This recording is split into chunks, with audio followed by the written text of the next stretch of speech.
This is going to be good. Now I know that we're recording. Okay. This is going to be an introduction to Design for All. My aim is to throw a series of pebbles into a pond. When we throw pebbles into ponds, we know that we will cause ripples, but we don't always know where they go to end. So it can be positive, it can be disruptive. Actually, it can be positively disruptive. This was one of the policies of the previous Portuguese European Commissioner, Carlos Moedas, who made a great point about the importance of creative disruption in bringing about change, positive change in our society. I'm going to try to talk about design, what it is, and also what it is not. I shall describe Design for All, but Design for All didn't just appear like a rock thrown into a pond coming from above. It's something that has evolved over the years, over nearly 30 years, and it's evolved in and through this organization, EIDD, Design for All Europe. Now, the University of the Life Sciences in Poznan is a member of this network, EIDD Design for All Europe, and thank you, Beata, for making sure that your university is always an active member of our network as well. This organization was established in 1993 in Dublin, when a very sensible, but because it was sensible, unprecedented step was taken by a man with far sight, Paul Hogan. Paul Hogan was a designer, and he was also a man who suffered from multiple sclerosis. It may seem obvious to us now, but at the end of the 1980s, when he started working in this area, it was almost unprecedented. Sorry, there are some microphones switched on. Could you switch them off? Thank you, because otherwise we'll have interference. It was almost unprecedented at that time to put these two things together, design and disability. He was convinced of the importance of the message that we have been working on for many, many years now, that design is an extremely useful, in fact, a vital tool to enhance the quality of life for people with disabilities. That was the first objective, to put these two sides of his own character together. So with some work and a very small amount of core funding from the third European Framework Programme, so you know that's a long, long time ago, he managed to establish Design for EIDD, the European Institute for Design and Disability. But it only took us about a year of discussions, and the point really came in a symposium in Bonn in the following year, when we realized that we had set out on the wrong track, because we were using design, we were focusing on using design to improve the quality of life for people with disabilities, and running the risk of creating yet another design ghetto. Of course, we can use design to improve things for people with disabilities, but there is always a risk that if we do that, we focus on creating more and more specialized products which go more and more out of the market and become more and more unaffordable. So the answer is to mainstream products, to mainstream the use of design. So we came back one step and thought again, and the result was Design for All. This organization then changed its name a few years later to reflect this focus. And we are now Design for All Europe. And the news is that we are considering this year and next year maybe to change the name again to become Design for All International or Design for All Global, because we have members all over the world now. This is how we are. We have 40 members now in 19 European states, plus one each in Australia, China, Mexico, and the United States. And that is growing rather quickly. Our head office is in Austria, and our members are associations, not individual people, but associations or organizations of any kind that have an interest in using design for all to bring about a better quality of life for everybody. Now, that may be design for all associations. In a couple of countries we have those. It may be the mainstream designer associations. In some cases, it's promotion centers like the Zamek Czeshin, creativity and innovation centers like in Poland, the design center in Gdynia. Schools and universities, we have over 20 in our academic network. We have associations of people with disabilities like ONCE in Spain. Foundations, their foundation and others. Cities, and Kaunas European Capital of Culture next year is a member. Design museums and institutes, and. Creativity centers, all sorts of different things now. The important thing is that everybody has in common this one idea to make creative use of design methodology to bring about improvement in the quality of life. This is our geographical distribution. The orange countries are the ones with members, and the yellow ones are the ones where we have contacts. Maybe we've had members in the past, they have ceased to exist, as in Ireland or in the Netherlands, or they have run into economic difficulties, as in Hungary or in Greece, Turkey, Latvia. But we are always looking for new active members. So of course, this is also a plug to all of you. We would really like to involve more organizations, more schools and universities. In Italy, we actually have 9 members out of the 40 in Europe. And we're looking now to bring in a 10th and 11th. So I'm really convinced that there is plenty of scope for there to be more membership throughout Europe. And the more members we have, the more varied and diversified kinds of interaction we can have in using design creatively to improve the quality of life for everybody. EIDD, in fact, is design for all because it constitutes the bridge between the community of design for all and all other communities. We act as a pathfinder. What does that mean? It means that we are very well aware that in the big wide world out there, people do not know what design can do for them. And I'll come to the reasons why in due course. So it's our duty to tell people what design can do for them, and to tell people also what design for all can do for them, and to tell them how. To do that, we organize conferences so that we can study and disseminate design for all in different sectors. And of course, increasingly, we participate in workshops and we organize our own workshops, and many of our members organize workshops of their own. And this becomes more and more frequent all over the world now. So this is some of the conferences we've done over the years. I will not go through the entire list, but you may find it interesting to see the variety. The focus on higher education already back in 2002, and the focus on the equality agenda in 2003, where it was really important for us to bring in speakers not only from the Republic of Ireland, but from the north of Ireland as well, so that we could use the methodology of design for all to tackle the challenges in the Northern Ireland Agreement. Now, remember, that is 18 years ago. 18 years ago. The situation is probably getting worse now, thanks to the irresponsibility of the British government. But we were already tackling this challenge 18 years ago and theorizing and proposing practically how design for all methodology could overcome the social tensions that are at the root of the difficulties in the different communities in the north of Ireland. We then launched into a series of macro themes, culture, work, and tourism, which we have repeated in various formats in various different countries, because we are convinced that design for all is the method for bringing these things about. Culture for all, work for all, tourism for all. It sounds very simplistic, but there is a clear methodology of inclusion that we work on.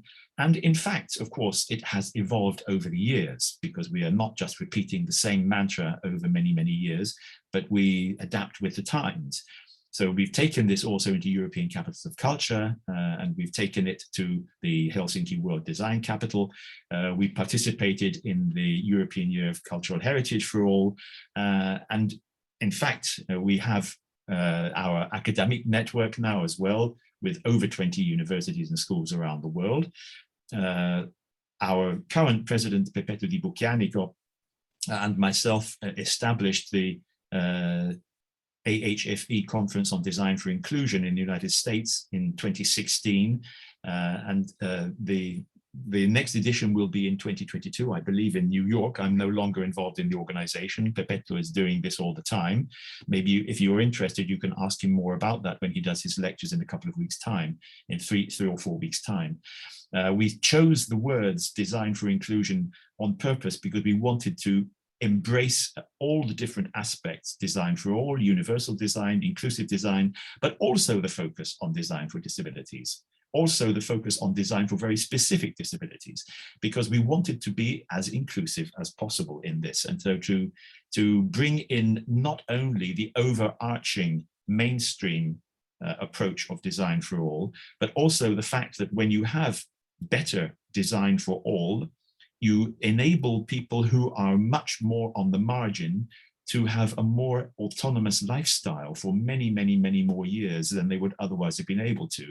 And this opens the door to the need for better technical aids, and so better design technical aids. And so you see there is a complete agenda for design for inclusion, which is launched by the coherent and consistent application of design for all. We also do our own summer school, which should normally be once every 2 years. This year we didn't hold it because of the pandemic, of course, but we hope we will be able to hold it next year. We're still on hold. We're not quite certain whether the pandemic conditions will allow us to do so. The previous one was in Viana do Castelo, a beautiful place in Portugal. It lasted for a week, and it's a very interesting and fun experience as well for young people, young professionals to come and learn in a hands-on experience. We do quality certification here in Italy. We've produced the Design for All quality mark, and we've been using it for over 10 years. I will show you some examples of this in the presentation I should do next week. And as I mentioned, we collaborate with European capitals of culture, Vilnius and Tallinn and Rijeka, more recently Rijeka and Kaunas next year. We will do a major event in Kaunas next year, and we're still working on the exact contents, but there will be some unusual things, I think, because we've decided to work with small children. What's this all about then? What is Design for All about? It's about inclusion, but inclusion doesn't stop at just including people with recognized disabilities. It's about being humane, it's about humanity, but that is not just a matter of showing that you have an altruistic sense. It's not just about caring for those we consider to be others. There's a whole philosophical discussion about the concept of otherness. Design for All insists on abolishing the concept of otherness and making it about us. It's about design, but design is not limited to the conventional idea of tables and chairs. However, furnishing is very important, and particularly in this context.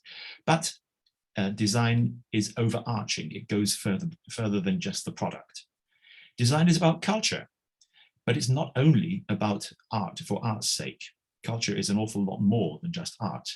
And it's about a return on investment because we live in the real world, but not only about the short-term economics of the return on investment within 3 years, which is preached so much by the American business schools.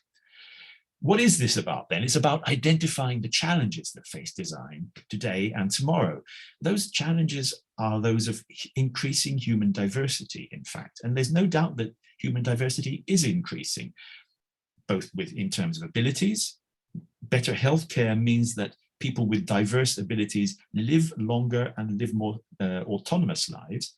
There is the aging agenda. We live longer, in fact, and there is the issue of migration, which in our part of the world, in Europe, tends to focus more on the immigration.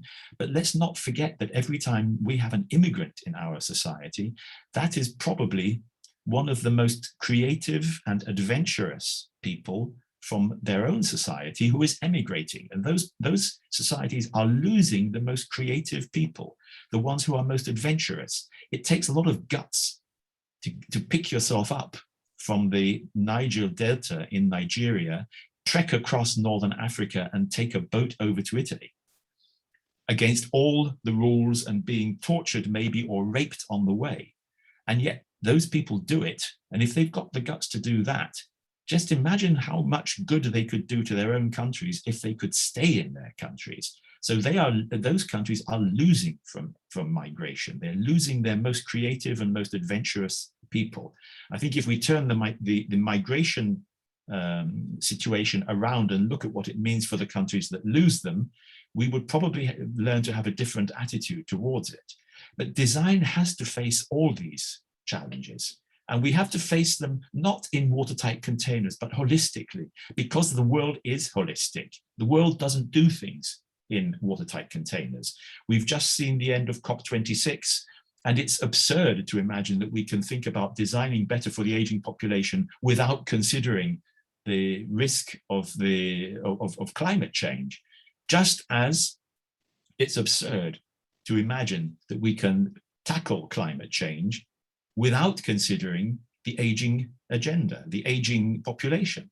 And this is the point that I've raised with the European Commission about the new European Bauhaus, which is so focused on achieving the carbon neutrality by 2050, but seems to gloss over, except for the use of the word inclusion, the token word of the word inclusion and togetherness, but it glosses over the fact that we need and we deserve to have a good quality of life and reduce carbon emissions by 2050, because otherwise it's not worth living. Our life would not be worth living if we just reduce carbon emissions and we have to live in dire poverty or in a grey world which is no longer human. So that's why it's so important to use design holistically. Those challenges, of course, they include disability and aging, but as I said, they're not watertight containers. They are part of the social inclusion agenda. So what's that got to do with design? And here we start with the questions. What exactly is design for all? Well, Paul Hogan, whom I mentioned at the beginning as the first founder president of EIDD in 1993, coined this slogan, which we now find used all over the place because it's very, very sensible and very catchy as well. Good design enables, bad design disables. It's not the person who is disabled, it's the environment that is disabling. A good design is something that enables us to do things. A bad design is something that makes, as Paul said, makes life into one long obstacle course. Now, he knew what he was talking about because for him, having difficulty moving around, having difficulty walking because of his multiple sclerosis, life had become an obstacle course. And he had noticed very, very clearly just how much that obstacle course was made worse by bad design. So we have to recognize, we have to acknowledge the fact that there's an awful lot of bad design out there in the world. And it's our job to put it right. Now, the unfortunate thing for us, of course, is that good design usually is not noticeable because it doesn't get in your way. Yes, it may be attractive, but if it's functional, you don't notice it. If it's bad, you immediately notice it. So design gets a bad name rather than a good name. And that's why we have to focus on the importance of good design. By 2003, when I took over as president of EIDD, I realized that there were too many loose definitions of design for all moving around in the European Commission and elsewhere. So we set up a committee inside EIDD to work for 1 year to produce a very short declaration that everybody would be able to understand and read. And we created a one-line definition. Design for all is designed for human diversity, social inclusion, and equality. You know, any idiot can write a Bible about these things in a few days, but it takes a lot of work to make a short declaration that says everything. And it took us a year because we weighed every single word. Design for human diversity, because that is the reality of our world. We are diverse as human beings. Social inclusion, because that is what we aspire to. We may never achieve it completely, but we have to have noble aspirations when we are working in the area of design. And equality. And we don't mean equality of opportunity so much as equality of what we can achieve. I don't know if you have ever seen that cartoon of three people watching a football match. If they're all standing on the same level, and they can't see it, one can see over the fence, one can just about see, and the little one can't see over. That is not what we're aiming at, obviously. We're aiming at ensuring that everybody can see in the same way.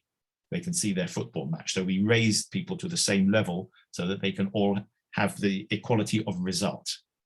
This is what we mean by human diversity. When we did our Tourism for All conference in the Triennale in Milan in 2007, we sent a photographer into the city, and we asked this photographer to take photographs of the people he encountered in the city. Notice in this case, you have two different ways of using wheels to get around, one with a wheelchair, one with a skateboard. These days, you might have an electric scooter, although they've just become illegal in Italy, or at least we have a new law that came into force a couple of days ago that says that they have to have indicators, which means that all the previous ones, all the old ones on the market so far are no longer legal for use on the roads. People are different sizes. Some people are twice as big as others.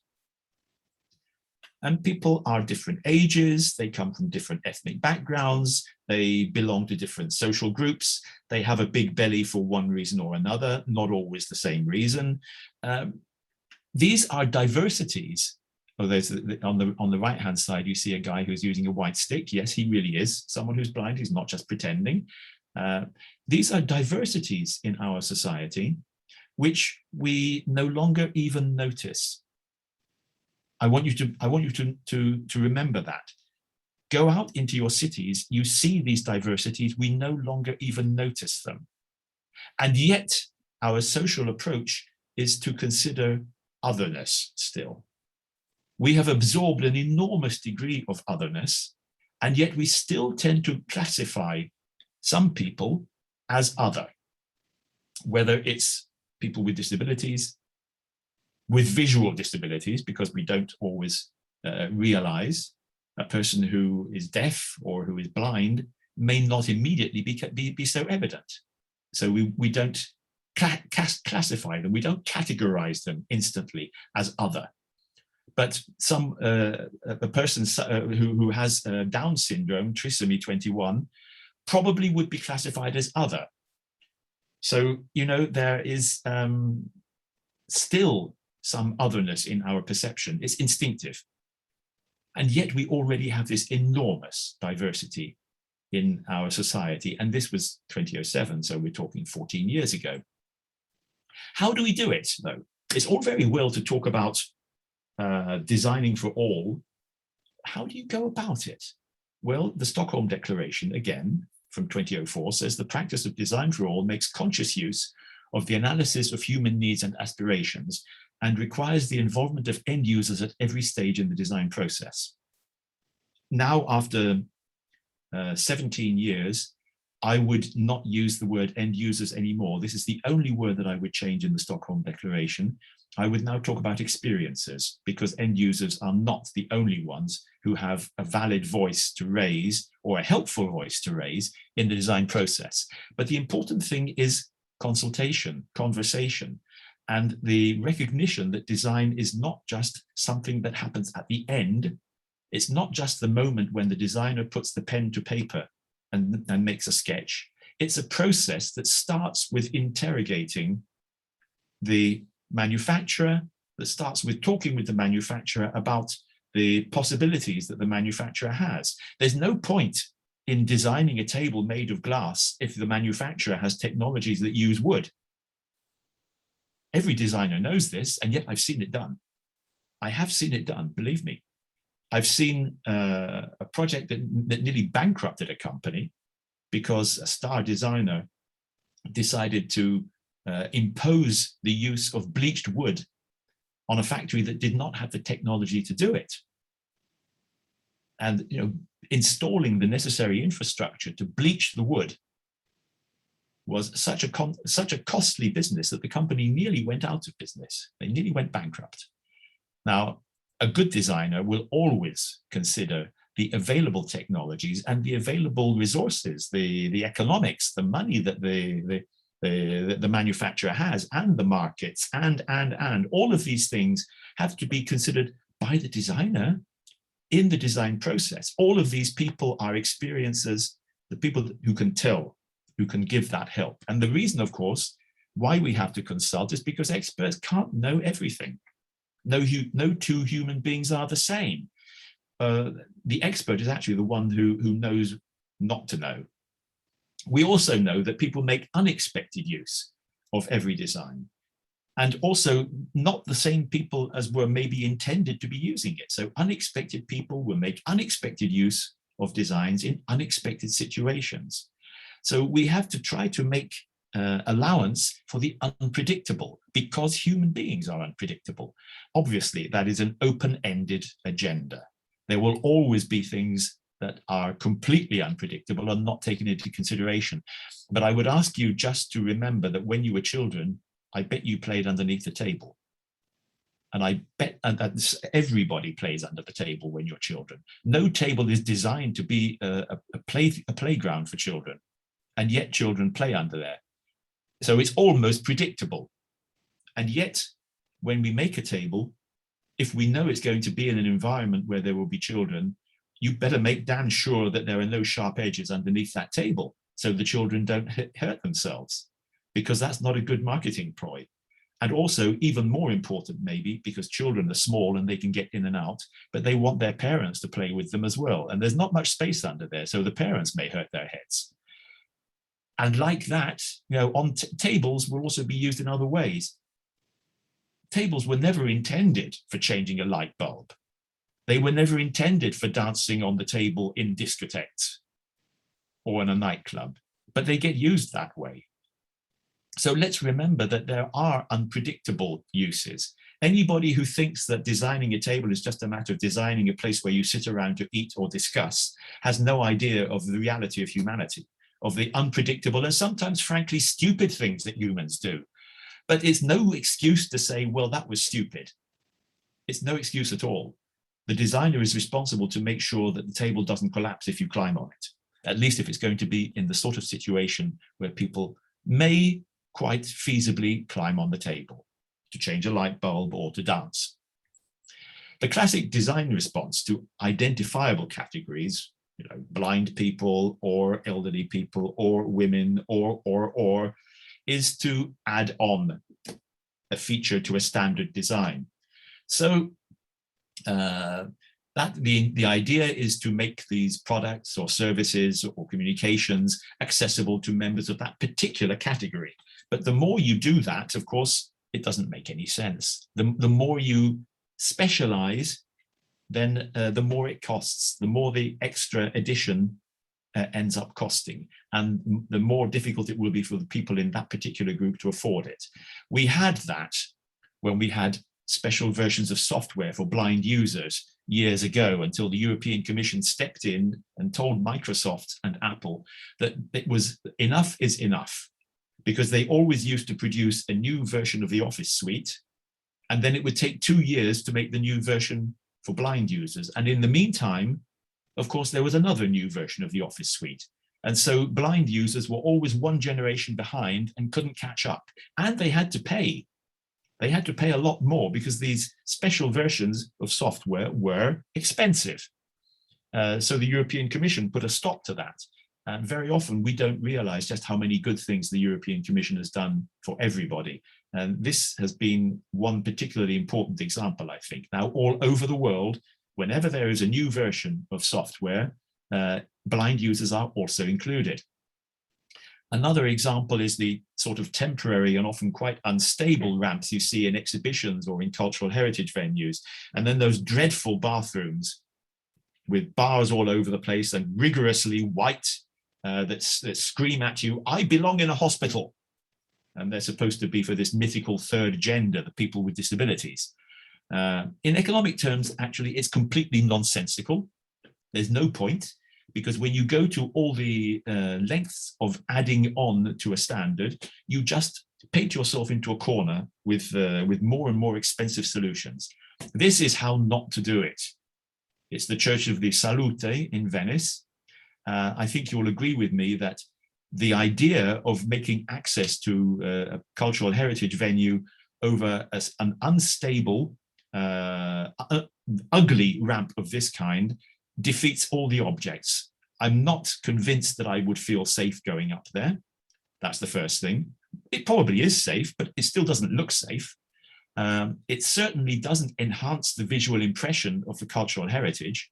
So I think this is not the right solution.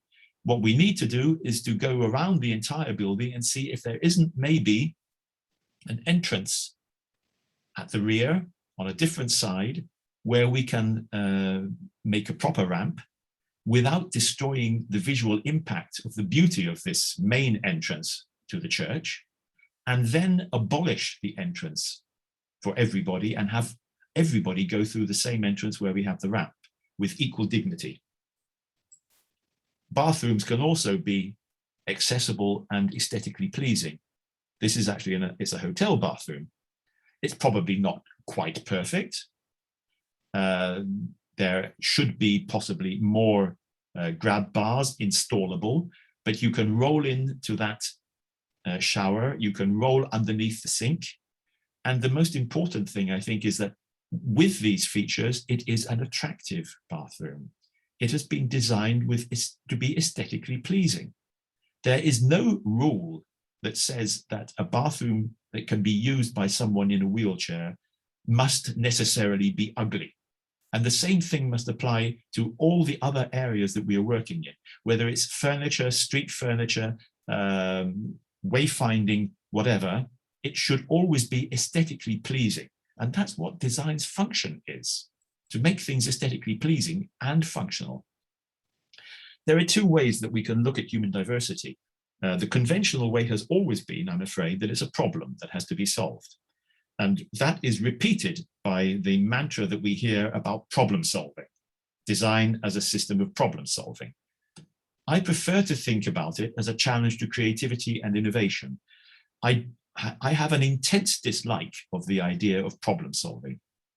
I don't know any creatives who are inspired to jump out of bed in the morning by being given a problem to solve.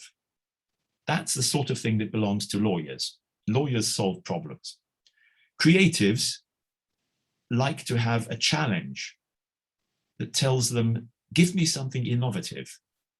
I want to get the best out of your mentality. The best language for this word, for challenge, is German, because I just love the way that the German language uses the word Herausforderung. Herausforderung is it's untranslatable really, because Forderung is a demand, and heraus is pulling it out of you. It's demanding to pull this out of you. It's pulling your creativity out of you and making you express your creativity. I love the way that this functions in my mind when I'm speaking in German. It simply doesn't work in the same way in English or in Italian or any of the other languages that I speak. The first, problem solving, requires a design response to negativity. And actually, it doesn't belong to design at all. It belongs to the approach adopted by laws and standards. It doesn't solve anything, but it does provide a legal framework. And that legal framework is really important, of course. It's the level playing field. The second is the challenge to designers and other creatives to think and act positively, to use a proactive approach. Don't wait until you're asked. Make your suggestions. It also provides ideas and solutions to real world situations, not theoretical ones. And that's what designers do in the end. So, should we keep on talking about removing architectural barriers? You know, there's a huge focus on this in older cities, the removal or the abolition of architectural barriers. Or should we be thinking about creating new itineraries? If you go back to the Church of the Salute in Venice, we can't remove the architectural barriers of all those steps. That's a nonsense. But what we can do, and what we should be trying to do, is create new itineraries. And I want you to think also in terms of creating new mental itineraries. So it's not just in the physical that we're talking about. A new mental itinerary will also mean a different approach to creating products and services. I've made this table of the old and new way of thinking that I put there by comparison. So I compare removing barriers with creating new itineraries. I compare the mere compliance with laws and standards with the stimulus of creativity going beyond compliance. That's where design takes over. You know, the compliance with laws and standards is the basic, but designers and architects then come in to be creative, to go beyond compliance and do something more, to make something more functional, more attractive, to get away from those ghetto-like toilets for the disabled on the left, and to create inclusive and diversified toilets for all. You know, if you're a man taking a 5-year-old girl on, or your daughter who's 5 years old, you're taking her on a trip, there's no woman with you, your little girl wants to go to the toilet in the motorway service area, which toilet do you take her into? The men's toilet? No, she's 5, she's too old. The women's toilet? What do you feel, how do you think you're going to have the women looking at you? We need family toilets as well. When did you last see a family toilet? Question. I can only think of one place where they are, and I'll show you that next week. Although I don't think I've got the photographs of it, but I've got the photographs of the place in general. The old way was to think about watertight containers. The new is to do holistic thinking. In the old model, experts knew everything, like Henry Ford, who said you could have any color of your Model T car as long as it was black. Now, experts know that they must consult with experiences. The real expert is the one that knows he or she doesn't know everything, but does know how to go about consultation. Expertise is in consultation now. Physical accessibility was the be-all and end-all of accessibility in the past. Nowadays, we realize we need all-around accessibility, availability, cognitive accessibility as well. It's not enough to just have a ramp. Classical ergonomics, in the old style, holistic ergonomics, that's a field that's been introduced here in Italy by a friend of mine a few years ago, who was the grandfather of ergonomics in Italy. In the old model, satisfying basic needs and requirements, bringing about mere contentment, was about as much as you could hope for. In the new model, we take into account human dreams and aspirations. After all, it's the dreams and aspirations that make us human beings, not our needs. Our basic needs and requirements are to eat, sleep, drink, breathe, and defecate. Those are our needs. They're pretty much the same as any other mammal. But what makes us human beings is our dreams and aspirations, and those are the things we need to design for. That's human diversity. And because we have a right to happiness, I think we need to acknowledge that and work for it and design for it.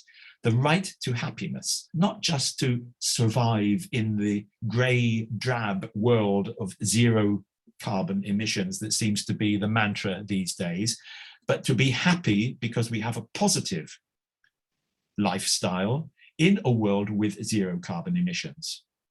That is the reason why we move away from design for disability and towards design for all. This is indicative of the human society paradigm. This is where we come from. Our ancestors were the ones who would run fastest when there was an earthquake and so avoid the cave that fell in on them and killed others. They would escape when there was a wild animal. They survived, the others didn't. They survived because they adapted to a hostile environment. The others didn't. The result is that for tens of thousands of years, we have imprinting, mental, instinctive imprinting, that it is our duty to adapt to a hostile environment. And if there's anything in that environment that we cannot tackle, it's not the fault of the environment, it's our fault. But this is what we've built. This is Rome, it's St. Peter's, and the bridge of Sant'Angelo, built by Hadrian 2,000 years ago. The St. Peter's built by Michelangelo 500 years ago. This was built 2,000 years ago, the civil service building, which is now called the Markets of Traiano, built about 2,000 years ago. But this is also something that we have built. Now, I can excuse the Romans for building things that were not so accessible 2000 years ago. The world was a very different place. I find it harder to excuse this because this was built in the 1980s, 1990s, actually the 1990s, when privatization or private enterprise suddenly took over in Poland. It's in Gdynia, in the Dąbrowa district of Gdynia. The private property developers threw up the buildings without thinking about how to get into them. And then they slapped down these steps afterwards. And I call this photograph the Delirium of Steps, because there are steps everywhere. Clearly, the access to the buildings was an afterthought. The buildings were the way of making a quick buck, as the Americans say, making money quickly by throwing up the buildings and selling them. And then afterwards, somebody thought, hang on, people had to get into them. Oh, well, we better put some steps there then, hadn't we? They were not designed. No design was done at all to overcome those differences in level. There's plenty of space. It could have been done tastefully. It could have been done with proper landscaping. There was no need at all. This just shows superficial, bad design. There's no excuse for this to happen anymore now. Now, of course, it could be overcome with laws and standards, with the very minimum at least. But I'd like to think that we have progressed a little bit. But we need to go back to that situation of the cavemen and realize that it simply doesn't make sense anymore for us to be obliged to adapt to a hostile environment when we are responsible ourselves for building the hostile environment. We are perfectly capable of building environments that are not hostile. We are perfectly capable of creating products and services that are not hostile, that do not create barriers. And yet, stupidly, we continue doing it. And it does make me wonder, not only whether human beings are not rational, because of course we're not rational, we know that, but it does make me wonder about the intelligence of the human being and whether we don't deserve, in fact, to die out as a species. Because when we look at things like this, it really doesn't make sense. The reasonable man, said George Bernard Shaw, the Irish playwright, adapts himself to the world. The unreasonable one persists in trying to adapt the world to himself. Therefore, all progress depends on the unreasonable man. And you know, he's right. As long as we say, okay, I'll adapt, I can adapt, I can adapt, we are not doing ourselves any favor, and we are certainly not doing any favor to those of us who cannot adapt. We need to stand together and be unreasonable to make sure these things do not continue. Who are the users? I did mention that word, end users, didn't I? And so I'm just giving here one slide to go into this very, very quickly. Is everyone who's involved in the product life cycle and in the decision-making processes. You know, it's not just the designer that does the designing. Most of the design is actually conditioned by the decisions that are made by maybe the owners of a company or the people running the public administration. Many different people make decisions. All of those people have to be involved from the very beginning of the idea of a design, the formulation and creating it, engineering. Very often there are people engineering in the background. You may have to make machine tools in order to do certain processes in making furnishings, for example. You may have to do some programming, both with machine tools, with advanced machine tools, CCV, sorry, not CCV, it's, what's the, I'm thinking in Italian, sorry, cancel that. You need to do programming of the type of machinery, CNC, that's right, numerical control. Then in the production process, the usage, that's the people who are the end users, but then there's also evaluation, modification, and return to origin. If we're talking with anybody who is working in the area of producing furniture at the moment, in this day and age, and in view of the climate crisis, we must always consider how to recycle the elements and recycle the materials. So that is a crucial element to be taken into consideration when designing a new product. How will the materials be recyclable? Can the elements themselves be recycled? And this requires evaluation and return to and evaluation of the return to origin. The big question, of course, is what is design? I did say I was going to get to this, because we've been talking about design for all, assuming that we all know what we mean when we use the word design. But do we? This is the public perception. A large part of the general public has this perception of design. Something that is luxurious, expensive, superfluous, not very usable, not very useful. It's supposed to be a lemon squeezer. It costs a lot. It sends out the message that design is only for the top level of society. It's something that you have standing on a table in the kitchen, maybe. Nobody really uses it because it's the devil's own job to use this thing. And there's lemon juice goes spraying all over the place. It's much better to use one of those little plastic things, to be honest, with a mechanism. But this tells society that design is something which is only for the expensive, only for the luxurious. And that means that decision makers will then say, well, I don't want something luxurious or expensive or superfluous. I want something that is functional, economic, which gives me a good return on investment. I want it to look good. Yes, of course I do. But I want it to be usable and functional. So design is not for me. If this is what design is, I'm not interested. And, you know, we do suffer this because the glossy magazines are full of things like this. And the glossy magazines are the ones that the general public and decision makers in small and medium-sized enterprise see. We have to be careful not to shoot ourselves in the foot if we are the design community. Of course, there's a knock-on from this, and that's this. Add the word design onto any old product, and you can just add the price up. It's become an adjective, a label with no content and no meaning. What is it that makes this design and not any other boot design? All boots are designed. So to put the word design on there is completely superfluous. It is totally meaningless. And that's what the word design has come into. We have to be aware about this because maybe inside our bubble, we think we know what we're talking about.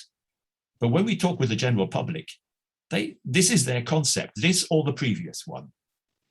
And this is a major issue when we try to persuade people that design can be useful for them in society.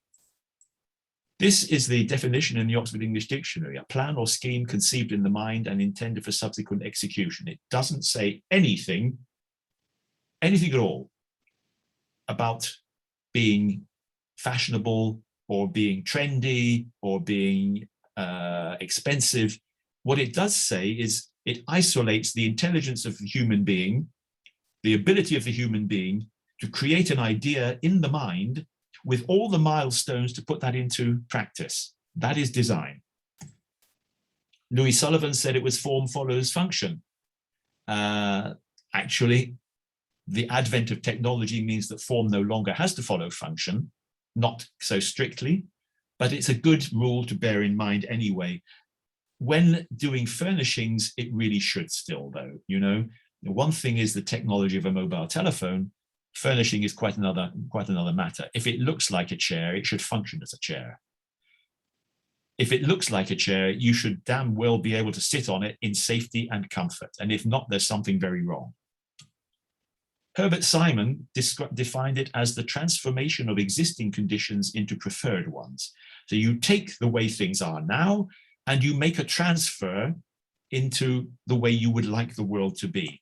And this is an example. The accessible route through the excavations in Pompeii, the work of my friend Maria Grazia Filetici, the architect. She had two possibilities: to make a bridge going across the street or to use the existing infrastructure, those stepping stones, which have been there evidently since Roman times. She was creating the pathway to go through, the path on the left and the path on the right that you can see in this photograph. And of course, there's quite a major difference in level between these paths and the street level down below. And that was for a very good reason originally, of course, because people would be able to avoid stepping down into the dirt on the street. Now, when you convert this into the experience of visiting the excavations of Pompeii, we then have to think about the convenience for people to go across there. In my photograph here, which I took on the day when we opened this, this new accessible path through Pompeii with a public event a couple of years ago, you can see that there's a wheelchair user going across the path. But it's important to know that since this path has been there, it's the preferred and chosen route for practically everybody because it's easy, it's comfortable for everybody to use. And that is the essence of design, design for all, good design. Comfortable and convenient for everybody to use while it overcomes the difficulties faced by a small group. This is the series of elements that have been inserted. They're made of aluminium. They are clearly not mass produced, so design is not always for mass production. These are tailor-made to fit into the spaces, and they have to be 100% removable, because in the case of a very delicate historical environment like the excavations of Pompeii, we must make no attachments because we never know in the future what technology will enable us to discover that at the moment we can't find out. We don't know, we don't have the ability to find out. So everything we do in a delicate situation like Pompeii or like the Roman Forum, where there's another path that Maria Grazia made accessible, everything has to be reversible. This is another example of design innovation. The Mini, the original Mini, designed by Alex Isigonis and first produced in 1959. The first one went on the road in 1959. The innovation in this case, he thought outside the box. All cars until then had rear wheel traction. That means that there was the shaft, the gear shaft that went all the way through, the drive shaft went all the way through from the engine in the front to the rear wheel, taking up a lot of space inside the volume. Also, the cylinders were set forward of the driving position, so that they would drive the drive shaft directly. Isigonis turned the cylinders around so that instead of acting on the drive shaft, they were acting directly on the front wheel shaft. Now that means that he could save half a meter of space at the front of the car, remove all that obstructive volume through the middle of the car, make the vehicle much lighter, much shorter, and much more economical to make and to run. This was design innovation on a major scale. There's been no other innovation of this kind in the automobile industry since. Everything else has just been tinkering around it, even the introduction of electric cars. We say a lot about legislation and standards, but legislation on its own does not change the world. It takes place when there is sufficient socio-political pressure brought to bear on the governing classes to make them react to changes that are already taking place in society. And we find that, for example, in the Catholic countries of Europe, where divorce and abortion were introduced by reluctant governments in reaction to societal pressures that had already taken place. But it can fulfill a crucial function when it's correctly drafted and interpreted, and that doesn't always happen. Legislation can provide the equality framework that ensures a level playing field for all, but we must never take it for granted. Standards also have an important purpose. Power plugs have to fit into sockets. You know, that may seem obvious, but it hasn't always been that way. Mobile phones must function everywhere, and they do now. And buildings should not fall down. Building standards are the reason, you know, this is the reason why we have building standards, to make sure that they don't fall down. That seems obvious, but people are not plugs or mobile phones or buildings. People are diverse. We cannot make rules for people as though they belong to categories in the same way that we do with products like plugs, mobile phones, or buildings. Design for all then is the design approach that's based on human diversity. It takes it as the ground rule. And I know that this is difficult, but you know, we assume human diversity as the basic precept, rather than trying to cater for special categories with reasonable provision. And that usually means that in the end, the reasonable provision becomes unreasonable when it becomes expensive, so no one does it. Why should we adapt about how we live, how we think about how we live? Well, here are some numbers, and I take, because I live in Italy, I use some statistics from Italy. In 2014, we estimated the census, the National Social Investigation Authority, estimated 4 million, 6.7% of the population. By last year, they estimated 7.9% of the population.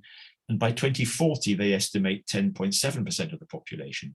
I want you to remember that figure 6.7% from 2014 and see how it compares with the estimate from the European Union Agency for Fundamental Rights in the same year, 16% of the population. Now, of course, they don't match. And it's not that we have less people with disabilities in Italy. It's simply that different states recognize different categories of people with disability. So it's not a reliable factor. We should always try to be inclusive and not just rely on what the statistics tell us about the percentages of people with disabilities. Always go for the larger number, because you will probably be closer to the truth. 80 million in 2014 is an impressive number. It would be the second largest population in Europe after Germany. And I think that's a sobering thought. And it's a sobering thought also to look at this statistic on the line below. According to the United Nations World Tourism Organization Conference on Accessible Tourism in Europe, held in San Marino, also in 2014, accessible tourism is worth 800 billion euros per annum in Europe, just in Europe. And I have not yet found the country that can really put hand on heart and tell me we don't need our share of that 800 billion euros. Our economy is so strong that we don't need it. And let's remember that if we make our tourism accessible, we are also in the process making the places of tourism accessible for everybody who lives there. And so we're improving our society vastly, not just for the tourists, but for everybody. Then there's demographic change. In fact, that's the other thing that comes into it, isn't it? Accessibility concerns all of us, not only those with a disability recognized by the state. And here are the European Union population statistics, estimated on the basis of the membership in 2004.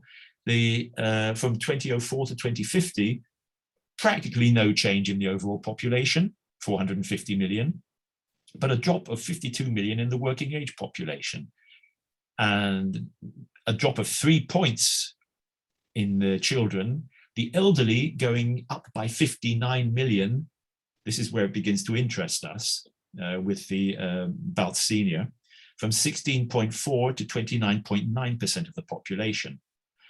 The very elderly shooting up from 4% to 11.4%. That's 1 person in 9 will be over 80 by 2050.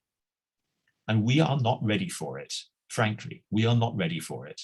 And if we don't change the way we think and start looking at the real world rather than our outdated ideas of the world, we will not be ready for it. And that's going to be very, very serious indeed.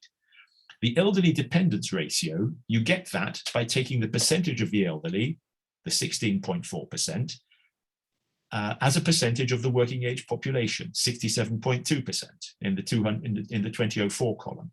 And you get 24.5, that's 1 in 4, 1 dependent for every 4 people of working age, and 1 young person for every 4 people of working age, making a total of 2 people who are dependent for every 4 of working age. By 2050, you can see that changes. You have 2 elderly people and 1 child, making a total of 3 dependents for every 4 of working age. Now, why is that important? It's vital. It's important because our pension systems aren't functioning already now. They're breaking down. If we continue to require a great deal of aid for people who are over 65, assistance for them, not because they need it, but because the world is so badly built and designed, then we're going the wrong way. We need to concentrate that assistance no longer on the over 65s, but on those who need it, the ones over 80. And that means we have to make our world much more user-friendly for all the people who are over 65, and if possible, also over 80, so that they can lead autonomous lives for as long as possible. That way, we only provide assistance to those who really need it, and we don't waste our resources by providing assistance that could be the money that could be spent for producing wealth for other purposes. I've taken the Italian situation. I'll go through these very, very quickly. It's 87.5% at the bottom. And now I'm going to show you the countries in your consortium. Poland. I'm going to leave this with you, obviously, so you will be able, this presentation, so you will be able to look at these statistics calmly. These come from the United Nations Secretariat World Population Prospects. This is the situation in Lithuania, the situation in Latvia. You will have one dependent for every person of working age in Latvia by 2050. Also look at the overall population changes. The situation in Estonia. This is Finland. This is Sweden. This is Norway. This is Denmark. You may be interested to notice that the Norwegian population is estimated to grow greater than the Danish population by 2050 for the first time. This is the situation in Germany. And in Germany, there is a drastic drop in population, 14% less population. It will also entail an enormous increase in the over 80s, 14%. So this is really an enormous increase. Practically the entire increase of the elderly is with only 900,000 difference, is attributable to the very elderly, to the over 80s. So in Germany, we really have to focus on this very, very carefully. It's a very important challenge for us. And, it's not bad. I just want to underline this fact. It is not negative. This is a sign that our society functions. The fact that we can grow older, that our healthcare functions, we are in a very good condition. So it's not bad. It's a challenge. It's not a problem. Okay. I've got some other figures here. This is Slovakia, Portugal, Serbia, just to give you the impression. Russia, Turkey, the United States, China, Brazil, and Korea. I've put those in just to show you it's happening around the world. Even the countries that believe that they are young, it's happening with them, where urbanization is increasing as well. That's Serbia, going from half the population to 3/4 of the population. Society is aging everywhere, and people are moving away from the old industrial areas, and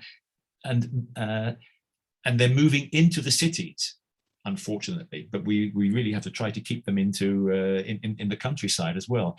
Everything must allow people to have longer, more flexible working lives. Now, I know I'm running a little bit over time, but this is important. The three most frequent barriers are prejudicial responses. It cannot be done, it's too expensive, and we've always done it that way. The first is an error in design thinking. Impossible means that you're not thinking outside the box. Your mindset is too narrow, you haven't exhausted the options. Impossible should not be part of the creative's vocabulary. This is what people say is impossible. You cannot adapt cultural heritage buildings to make them accessible. Well, this is the Castel Sant'Angelo in Rome, and when Pope Leo X was too old and couldn't manage steps to get up to the palace at the top of the castle, they cut a lift well right through in the 16th century. It could be done then, and it can be done now. If there's a will, there's a way. So never believe people when they say it can't be done. It can be done. These photographs, by the way, they show how it was, the sketch on the left. The photograph in the center shows the lift well with the grill at the top, and the photograph on the right shows the point where it arrives in the papal apartments at the top of the Castel Sant'Angelo. The grill is the little black square on the right-hand side. The second one, when they tell you it's too expensive, it's an error in accounting practice. Henry Hazlitt, the economist, says the art of economics consists in looking not merely at the immediate, but at the longer effects of any act or policy. It consists in tracing the consequences of that policy, not merely for one group, but for all groups. And it's vital to quote an economist when you're talking with economists, because otherwise they won't take you seriously. What does he mean in this? Well, I'm giving you an example here, the principle. We have to rethink the concept of return on investments in our places, products, communications, and systems as an investment in the quality of life, positive experience, and happiness. because our aim must be to reduce healthcare costs generated by depression among the elderly. How? Accessibility and design for all in society and culture enable participation. Participation enables socialization. Socialization generates endorphin neurotransmitters. The endorphins are the ones that stave off the development of depression and the resulting psychosomatic conditions, which eventually develop into physical pathologies. Now, if we can successfully reduce psychosomatic and physical pathologies, we can save on healthcare costs. And as we're going towards an aging population, this is not an option, this is an obligation. We must ensure socialization for older people because we cannot afford to have 11.4% of our population, the over 80s, constantly in hospital. We simply can't afford it. No one can afford it. So we need to make sure they have a positive lifestyle. The third one, when people tell you, we've always done it that way, it's a fear of change.